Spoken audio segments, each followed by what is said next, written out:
यहाँ पर आप सभी के लिए मैंने एमपी एक्साइज एक्ट 1915 है, जिसे हम हिंदी में मध्य प्रदेश आबकारी अधिनियम 1915 भी कहते हैं। इस एक्ट को हम इस वीडियो के द्वारा समझेंगे और साथ में जितने भी लॉ कैंडिडेट्स हैं जो लॉ का पढ़ाई कर रहे हैं, या फिर अगर करेंटली में रिसेंट में अभी एडीक्यू एग्जाम का फॉर्म निकला हुआ है और भी बहुत ऐसे एग्जाम होते हैं जहाँ पर इस चैप्टर से आपका एमसीक्यू क्वेश्चन एग्जाम के लिए पूछा जाता है। तो अगर आप इस वीडियो को कंप्लीट देख लेते हैं, और इस वीडियो को दो पार्ट में मैं बनाऊंगा, जिसे पार्ट 1 ये होने वाला है और सेकेंड पार्ट में टोटल में इस बेयर एक्ट को कवर करूंगा। और आप सभी को जिन्होंने भी लॉ कैंडिडेट्स हैं, और अगर आप एक लॉ कैंडिडेट्स हैं तो आप इस वीडियो को कंप्लीट देखें, और इसमें आपको मध्य प्रदेश आबकारी अधिनियम 1915 का पूरे डिटेल्स में आपको समझ में आ जाएगा। चलिए वीडियो स्टार्ट करते हैं और इसमें हम बेयर एक्ट देखेंगे जो मध्य प्रदेश आबकारी अधिनियम 1915 का है। तो चलिए वीडियो स्टार्ट करते हैं। यहाँ पर सबसे पहले हम जानेंगे, इसमें अध्याय 1 है जो पहला स्टार्टिंग है इसका, चैप्टर 1। उसमें हमें पढ़ना पड़ता है सेक्शन 1 जो संक्षिप्त नाम, विस्तार और प्रारंभ है। इस अधिनियम का जो संक्षिप्त है नाम है मध्य प्रदेश आबकारी अधिनियम 1915 है। डेट मीन्स इस एक्ट का नाम जो हुआ है मध्य प्रदेश आबकारी अधिनियम 1915 है, और ये जो है पूरे मध्य प्रदेश में लागू है। साथ में इसका सेकेंड सेक्शन धारा 2 जो है, इसमें परिभाषा हमें देखने को मिलता है, जैसे कि यहाँ पर आप देख सकते हैं बियर। बियर का परिभाषा क्या है? आमतौर पर माल्ट से बने एल, स्टाउट, पोर्टर और अन्य सभी किण्वित शराब शामिल है। इसी तरीके से नेक्स्ट जो परिभाषा है, बोतल का अर्थ बिक्री के उद्देश्य के लिए पीपी या अन्य बर्तन से शराब को बोतल, जार, फ्लास्क या अन्य समान पात्र में स्थानांतरित करना या शुष्क बोतलिंग में पुनः बोतलिंग शामिल है। तो ये होता है इस तरीके से यहाँ पर धारा धारा 2 के अंदर यहाँ पर हमें बियर, बोतल, मुख्य राजस्व प्राधिकरण का अर्थ क्या है, आम पीने का घर, डेट मीन्स विकृत, उत्पाद शुल्क, योग लेख, उत्पाद शुल्क और काउंटर वेलिंग ड्यूटी, आबकारी अधिकारी। तो ये सब जितनी भी मैं बता रहा हूँ ये एक परिभाषा है जिसे आप सभी को पढ़ना है और थोड़ा इसके बारे में जान लेना है। तो आबकारी अधिकारी क्या का अर्थ क्या होता है? धारा 7 के तहत नियुक्त या निवेशित कोई कलेक्टर या कोई अधिकारी या अन्य व्यक्ति। डेट मीन्स धारा 7 के अंतर्गत जो भी व्यक्ति कलेक्टर हो या फिर कोई अधिकारी को अगर सिलेक्ट किया गया है आबकारी अधिकारी के लिए, तो उन्हें ही इसमें आबकारी अधिकारी कहा गया है। साथ में यहाँ नेक्स्ट जो परिभाषा है आबकारी राजस्व का, तो इसका अर्थ क्या होगा? किसी भी शुल्क या कर, जुर्माना भुगतान जो कोर्ट ऑफ लॉ द्वारा लगाए गए जुर्माने के अलावा इस अधिनियम के प्रावधानों के तहत लगाए गए या आदेशित या सहमत होने वाले किसी भी शुल्क से प्राप्त या व्युत्पन्न राजस्व या किसी भी शराब या नशीले दवाओं का संबंध में फिलहाल लागू कानून। तो ये होता है आबकारी राजस्व का अर्थ, जिसके अंतर्गत कोई भी जुर्माना हो या शुल्क हो या भुगतान हो जो कोर्ट ऑफ लॉ के द्वारा, इसके अलावा भी अगर किसी भी तरह का शुल्क लग रहा है या जुर्माना या भुगतान करना पड़ रहा हो, तो उसे ही इस आबकारी राजस्व के अंतर्गत शराब, नशीली दवाओं के संबंध में जो भी कानून बनाया गया है उसे ही आबकारी राजस्व के द्वारा चलाया जाता है। नेक्स्ट जो है निर्यात। निर्यात का अर्थ क्या है? केंद्र सरकार द्वारा परिभाषित सीमा शुल्क सीमा के अलावा राज्य से बाहर ले जाना। इट मीन्स अगर आप शराब का निर्यात कर रहे हैं तो केंद्र सरकार के द्वारा जो भी सीमा शुल्क लगाया गया है दूसरे राज्य में ले जाने के लिए, उसका आपको निर्यात में सीमा शुल्क को ही आप निर्यात कह सकते हैं। फिर यहाँ पर आयात दिख रहा है, आयात का क्या अर्थ है? फिर 11 डेट मीन्स सेक्शन 2 क्लाउज 11 के अंतर्गत आयात का यहाँ डिफिनेशन है, परिभाषा है। 11 ए भी है, नशीले का अर्थ कोई भी शराब या नशीली दवा होता है। इसी तरीके से सब क्लाउज 12 नशीली दवा का अर्थ क्या है? तो नशीली दवा का अर्थ भारतीय भांग के पौधे के पत्ते, छोटे डंठल और फूल या फलने वाले शीर्ष जिसमें भांग, सिंधी या गांजा के रूप में जाने जाने वाला सभी रूप शामिल है। तो ये सारे डेफिनेशन जो है सेक्शन 2 में है। सब क्लाउज 13 में शराब का अर्थ क्या होता है? 14 में विनिर्माण का अर्थ क्या है? 15 में स्थान का परिभाषा क्या है? 16 में बिक्री का परिभाषा क्या है? 17 में आत्मा का परिभाषा क्या है? और 18 में तारी, जिसे हम आप अगर गांव से बिलोंग करते तो आप इस वर्ड का समझ रहे होंगे कि तारी का अर्थ क्या होता है। तारी का अर्थ किसी भी प्रकार के ताड़ के पेड़ से निकाला गया किण्वित या बिना खमीर वाला रस, उसे ही हम तारी कहते हैं। 19वां में परिवहन। परिवहन का अर्थ क्या है? तो ये टोटल सब क्लाउज है सेक्शन 2 के अंतर्गत। सेक्शन 4 धारा 4 के अंतर्गत घोषित करने की शक्ति, जिसे कर्मश देसी शराब और विदेशी शराब समझा जाएगा। डेट मीन्स सेक्शन 4 में हमें क्या पता चलेगा? देसी शराब और विदेशी शराब किसे कहते हैं। तो राज्य सरकार अधिसूचना द्वारा घोषित कर सकती है कि इस अधिनियम के प्रयोजनों के लिए या उसके किसी भाग को देश माना जाएगा। डेट मीन्स शराब और विदेशी शराब किसे कहा जाएगा, वो सेक्शन 4 के अंतर्गत पता चलेगा। नेक्स्ट है सेक्शन 5 डेट मीन्स धारा 5 खुदरा और थोक बिक्री की परिभाषा। तो ये राज्य सरकार अधिसूचना द्वारा जो है पूरे राज्य में जो 41 राज्य है मध्य प्रदेश में किसी निर्दिष्ट स्थानीय क्षेत्र के संबंध में और आमतौर पर खरीदारों या आरटी निर्दिष्ट वर्ग के खरीदारों के संबंध में, और या तो आम तौर पर घोषित कर सकती है या किसी निर्दिष्ट अवसर के लिए इस अधिनियम के प्रयोजनों के लिए किसी नशीले पदार्थ की कितना मात्रा खुदरा बिक्री की सीमा होगी। डेट मीन्स ये राज्य सरकार के पास पावर है कि खुदरा या फिर थोक बिक्री कितना कौन क्षेत्र में किया जाए, या फिर स्थानीय क्षेत्र के संबंध में किसी भी तरह का अगर डिसीजन लेना हो तो वो राज्य सरकार अधिसूचना के द्वारा पूरे ये कंट्रोल कर सकती है। धारा 6 सेक्शन 6 के अंतर्गत अधिनियमन की बचत। इस अधिनियम में निहित कुछ भी समुद्री सीमा शुल्क अधिनियम 1878 या भारतीय ट्रैफिक अधिनियम 1894 के प्रावधानों को प्रभावित नहीं करेगा, या छावनी अधिनियम 1910 या उसके तहत बनाया गया कोई नियम या आदेश। तो ये सेक्शन 6 तक मैंने बता दिया है। नेक्स्ट है अध्याय 2, डेट मीन्स चैप्टर 2 के अंतर्गत स्थापना और नियंत्रण से रिलेटेड हम देखेंगे। यहाँ पर सेक्शन 7 है, धारा 7, स्थापना और उसकी शक्तियाँ। तो यहाँ पर जो है कौन से अधिकारी को नियुक्त किया जाएगा, उनकी शक्तियाँ क्या होगी, वो राज्य सरकार अधिसूचना के द्वारा वो कर सकती है। तो यहाँ पर सब क्लाउज ए है, एक अधिकारी नियुक्त करें जिसके इसके बाद आबकारी के रूप में संदर्भित किया जाएगा आयुक्त, जो राज्य के रूप में इस तरह के नियंत्रण के अधीन है। सरकार निर्देश दे सकती है, आबकारी विभाग के प्रशासन और आबकारी राजस्व के संग्रह का पर्यवेक्षण करेगी। बी क्लाउज में क्या है, कलेक्टर के अलावा किसी अन्य व्यक्ति को इस अधिनियम द्वारा या किसी तहत या तो समवर्ती रूप से या अधीनता में या इसके बहिष्करण में सभी या किसी भी शक्तियों का प्रयोग करने के लिए कलेक्टर को दिए गए सभी या किसी भी कर्तव्यों का पालन करने के लिए नियुक्त करें। कलेक्टर ऐसे नियंत्रण के अधीन होगा जैसा कि राज्य सरकार निर्देश दे।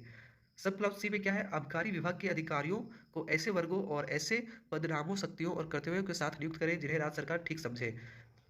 फिर यहाँ पर सब क्लाउज डी है, ई है, एफ है, जी है, इस तरीके से यहाँ पर टोटल सब क्लाउज जी तक है। तो ये जो यहाँ से एमसीक्यू क्वेश्चन आएंगे कि किस सेक्शन के द्वारा, किस धारा के अंतर्गत कोई भी कलेक्टर या अधिकारी को नियुक्त किया जाएगा और उनकी पावर जो है दिया जाएगा। तो सेक्शन 7 यहाँ पर डायरेक्ट क्वेश्चन इस तरीके से पूछे जाएंगे, तो ये आपको कर लेना है। 7A के अंतर्गत उड़न दस्तों की स्थापना। तो उड़न दस्तों की स्थापना 7A के अंतर्गत क्या गया, जिसमें सब क्लाउजेस है यहाँ पर 1, 2, 3। चैप्टर है अध्याय 3, आयात निर्यात और परिवहन। तो यहाँ पर जो एमपी एक्साइज एक्ट 1915 है, जिसे मध्य प्रदेश आबकारी अधिनियम 1915 हम कह रहे हैं, इससे हम रिलेटेड बस इंपॉर्टेंट सेक्शन देखेंगे और इंपॉर्टेंट जो पॉइंट होंगे वो हम सिर्फ डिस्कस करेंगे इस वीडियो में। तो यहाँ पर धारा 8 के अंतर्गत आयात निर्यात या परिवहन को प्रतिबंधित करने की शक्ति। तो ये शक्ति किसके पास है, राज्य सरकार के पास है और वो अधिसूचना के द्वारा कर सकती है। तो यहाँ पर क्लॉज ए में है, पूरे राज्य में या उसके किसी निर्दिष्ट क्षेत्र में किसी भी नशीले पदार्थ का आयात या निर्यात पर रोक लगाना। किसी सब क्लॉज बी क्या है, किसी भी नशीले पदार्थ के परिवहन पर रोक लगाना। सी क्या है, महुआ या किसी अन्य आधार जो शराब के निर्माण के लिए उपयोग किया जा सकता है या जिसके उपयोग किया जा सकता है कि प्रभावी नियंत्रण के लिए उपयुक्त प्रावधान करें। तो ये सब पावर जो है राज्य सरकार द्वारा अधिसूचना के द्वारा निकाला जा सकता है और आयात निर्यात या फिर परिवहन के ऊपर उनके पास पावर है कि वो प्रतिबंध लगा सके। डेट मीन्स अगर कोई भी राज्य में वो चाहे या फिर कोई भी जगह पर वो चाहे तो वहाँ पर निर्यात या फिर जो भी है आयात वहाँ पर बंद कर सकती है सरकार, उनके पास पावर है। उसी तरीके से यहाँ धारा 9 के अंतर्गत आयात निर्यात या परिवहन पर प्रतिबंध। तो इसमें क्या है वो हम देख लेते हैं, राज्य सरकार की मंजूरी के बिना किसी भी मादक पदार्थ का आयात निर्यात या परिवहन नहीं किया जाएगा, सिवाय इस अधिनियम के तहत किसी भी शुल्क के भुगतान के बाद या इस तरह के भुगतान के लिए एक बांड के निष्पादन के लिए उत्तरदायी हो सकता है। ऐसी शर्तों के अनुपालन पर जो राज्य सरकार लागू कर सकती है। डेट मीन्स यहाँ पर जो भी आयात किया जाएगा या फिर निर्यात किया जाएगा या फिर परिवहन पे, ये तीनों पर प्रतिबंध तब तक नहीं लगेगा जब तक राज्य सरकार के द्वारा मंजूरी ना मिले। धारा 10 यहाँ है, डेट मीन सेक्शन 10 के अंतर्गत आयात निर्यात या परिवहन के लिए पास की आवश्यकता। तो ये सब जो है क्वेश्चन यहाँ से डायरेक्ट पूछा जाएगा। डेट मीन यहाँ से क्वेश्चन आ सकता है कि मध्य प्रदेश आबकारी नियम अधिनियम 1915 के अनुसार किस धारा में आयात निर्यात या फिर परिवहन के ऊपर प्रतिबंध लगाया जा सकता है। तो मैंने आपको यहाँ पर ऊपर बताया है किस, तो ये सेक्शन 9 होगा। तो इस तरीके से यहाँ पर जो है क्वेश्चन आ सकते हैं, क्लियर होना चाहिए। तो धारा 10 यहाँ आप देख लेते हैं, पास की आवश्यकता। डेट मीन्स अगर आप कोई भी शराब का आयात कर रहे हैं या निर्यात कर रहे हैं तो उसके लिए आपके पास की आवश्यकता पड़ेगी। तो राज्य सरकार द्वारा अधिसूचना द्वारा सामान्यता या किसी निर्दिष्ट क्षेत्र के लिए निर्धारित मात्रा से अधिक नशीले पदार्थ नहीं लिया जाएगा। इस अधिनियम के प्रावधानों के तहत जारी किए गए समझे जाने वाले पास के अलावा आयातित निर्यात या परिवहन किया गया। तो यहाँ पर राज्य सरकार के द्वारा, अगर राज्य सरकार चाहेगी तो अधिसूचना के द्वारा वो कितने मात्रा में वहाँ पर नशीले पदार्थ कोई क्षेत्र में ले जाया जाए, वो सब सारी चीज़ वहाँ पर राज्य सरकार डिसीजन करती है और उनके द्वारा ही ये सब पास वगैरह जो है दिया जाता है। ठीक, सेक्शन 11 जो हमारे पास है, यहाँ पर आयात निर्यात या परिवहन के लिए पास। तो नशीले पदार्थ के आयात या निर्यात या परिवहन के लिए पास कलेक्टर द्वारा प्रदान किए जा सकते हैं। तो इस चीज़ को आप ध्यान में रखें कि अगर क्वेश्चन यहाँ से पूछे कि जो आयात है या फिर निर्यात या फिर परिवहन के लिए जो पास होते हैं वो कौन से अधिकारी उसे प्रदान करती है, तो कलेक्टर के द्वारा। तो ये क्वेश्चन यहाँ से डायरेक्ट पूछा जा सकता है, बशर्ते कि ऐसे नशीले पदार्थ के आयात या और निर्यात के लिए पास जो आबकारी आयुक्त समय समय पर निर्धारित करे केवल आबकारी आयुक्त द्वारा प्रदान किए जाएंगे। उसी तरीके से यहाँ सब क्लॉज 2 है, ऐसे पास या तो निश्चित अवधि और प्रकार के नशीले पदार्थ के लिए समान हो सकते हैं या विशेष या विशिष्ट अवसरों और विशेष खेप के लिए ही हो सकता है। डेट मीन्स यहाँ पर जो पास आपको दिया जा रहा है नशीले पदार्थ को ले जाने के लिए या फिर कहीं पर लाने के लिए, वो कोई टाइम पर्टिकुलरली टाइम के लिए हो सकता है वो 15 दिन के लिए हो या फिर वो सिर्फ ये भी हो सकता है कि जो गाड़ी लेके जा रही परिवहन वो सिर्फ एक ही परिवहन के लिए हो। तो इस तरीके से वहाँ पर जो भी है कंडीशन, टर्म एंड कंडीशन उसके ऊपर रहता है। नेक्स्ट हमारे पास चैप्टर 4 है, अध्याय 4। यहाँ पर निर्माण, कब्जा और बिक्री, ये 3 चीज़ देखेंगे। धारा 13 के अंतर्गत नशीले पदार्थ के निर्माण आदि के लिए आवश्यक लाइसेंस। डेट मीन्स कोई भी व्यक्ति मादक पदार्थ का निर्मित नहीं कर सकता है। कोई भांग का पौधा नहीं लगाया जाएगा, कोई भी तन पैदा करने वाले पेड़ नहीं लगाया जाएगा और किसी भी पेड़ से कोई तन नहीं निकाला जाएगा। वह बिक्री के लिए शराब का बोतल नहीं रखेगा। काम के लिए कोई आसवानी या शराब की भट्टी का निर्माण नहीं किया जाएगा तथा कोई भी व्यक्ति किसी भी सामग्री, स्टील बर्तन, उपकरण या उपकरण का उपयोग, रख रखाव या अपने कब्जे में नहीं रखेगा जो कोई भी टेंट के अलावा किसी भी अन्य नशीले पदार्थ के निर्माण के उद्देश्य से हो, उस और से दिए गए लाइसेंस के नियमों और शर्तों के अधिकार और विषय के अलावा, बशर्ते कि राज्य सरकार अधिसूचना द्वारा घोषणा कर सकती है कि इस धारा के प्रावधान इस संबंध में निर्दिष्ट किसी भी क्षेत्र में लागू नहीं होंगे। टेन उत्पादक पेड़ों का दोहन या ऐसी शर्त के अधीन टन का चित्रण करना जैसा कि यहाँ निर्धारित कर सकता है। डेट मीन्स यहाँ ओवरऑल देखा जाए तो राज्य सरकार जो है किसी भी नशीले पदार्थ या मादक पदार्थ का निर्मित करने का लाइसेंस नहीं देती है कोई भी व्यक्ति को। किसी तरह का भांग का पौधा या फिर उसका तना या फिर उसके शराब की बोतल को बिक्री करने के लिए ये सब कोई भी आदमी नहीं कर सकता है। उसके लिए वहाँ पर लाइसेंस की ज़रूरत पड़ती है जो राज्य सरकार के द्वारा दिया जाता है। तो ये सब चीज़ ध्यान में रखना है और जो लाइसेंस जिन्हें राज्य सरकार प्रोवाइड करती है अधिसूचना के द्वारा, उन्हें ही ये सब काम करने की ज़रूरत है और वो भी टर्म एंड कंडीशन के साथ। तो ये क्वेश्चन यहाँ से डायरेक्ट पूछा जाएगा जो सेक्शन 13 है कि नशीले पदार्थ का जो निर्माण है उनके लिए आवश्यक लाइसेंस लिया जा सकता है किस अधिनियम या फिर किस धारा के अंतर्गत दिया हुआ है। तो सेक्शन 13 के अंतर्गत यहाँ पर आवश्यक लाइसेंस की जरूरत पड़ती है। नेक्स्ट है धारा 14। आस सेक्शन 14 यहाँ है आसवनी और भांडागारों की स्थापना या अनुज्ञापन। तो आबकारी आयुक्त करती है ये सब चीज़। एक आसवनी स्थापित करना जिसमें राज्य सरकार द्वारा लागू की जाने वाली शर्तों पर धारा 13 के तहत दिए गए लाइसेंस के तहत स्प्रिट का निर्माण किया जा सकता है। डेट मीन्स जो भी यहाँ पर एक तरीके से कह सकते हैं कि कोई भी व्यक्ति जिन्हें जिन्हें लाइसेंस दिया गया है वही राज्य सरकार के द्वारा जिन्हें लाइसेंस दिया गया है वही ये सब का निर्माण कर सकती है और वो चला सकती है।